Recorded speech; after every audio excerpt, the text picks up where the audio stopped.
Jelang Idul Fitri, PT PLN Persero, unit induk distribusi Sumatera Selatan, Jambi, dan Bengkulu, melalui unit layanan pelanggan Manah, menyalakan sambungan listrik gratis bagi warga prasejahtera di Desa Rimbo Besar, Kecamatan Semidang Alas, Maras, Kabupaten Seluma, Bengkulu.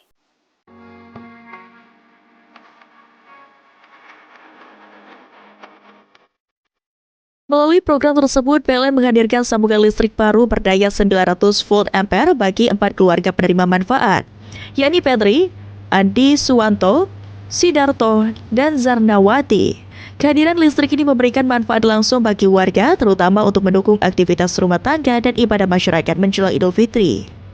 Manajer PLN WLP Mana Wahyudi Putra mengatakan program Like Up the Dream merupakan bentuk kepedulian insan PLN yang menyisihkan sebagian rezekinya untuk membantu masyarakat prasejahtera agar dapat menikmati listrik secara mandiri.